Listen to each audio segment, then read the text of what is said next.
midlife can be really, really tough, but we're here to fight. And midlife can be the best years of your life. I want my audience to walk away knowing their history does not have to define their future, and they can create a new story for their life, one full of joy, hope, and possibility.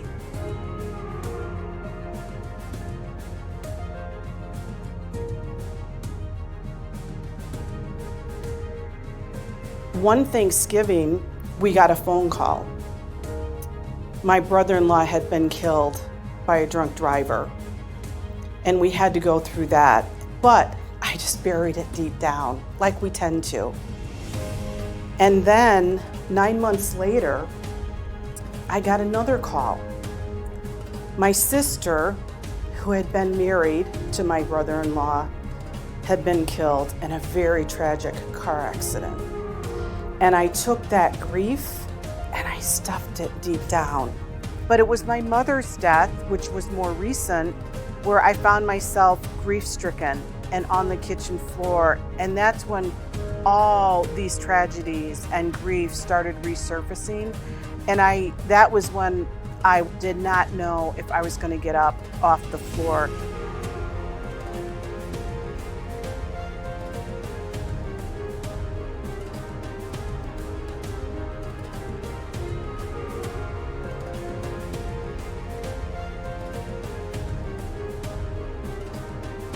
The first thing we do in the Flourish Journey is the quiet reclaiming, which is all about quieting our mind to heal our hearts.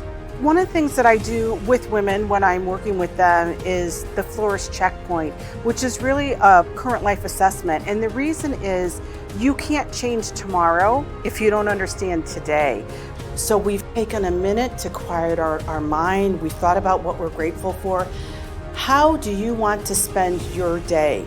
And this is not about your to-do list. This is about your to-be list.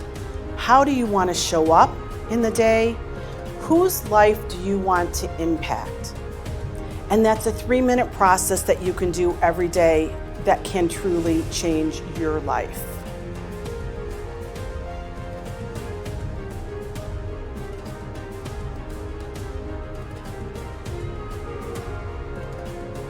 The most important thing to me is that one woman out there in the world will understand that there is the possibility that her life will change and she can create a new story for her life, one that is full of possibility. She can start to dream again. And as she starts her transformation, it creates a ripple effect in her own life, but even more importantly, everyone that surrounds her is affected by that ripple. I've gone through significant grief and trauma like I know many of you have, but we can overcome it and we can begin to live our dreams. Once we have a sense of our dreams, guess what?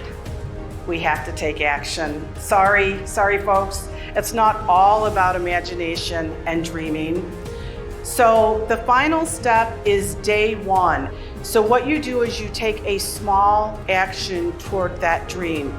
That action creates momentum, and then it's the momentum of the action that creates your motivation. I want you to choose you. Choose you and start your day 1.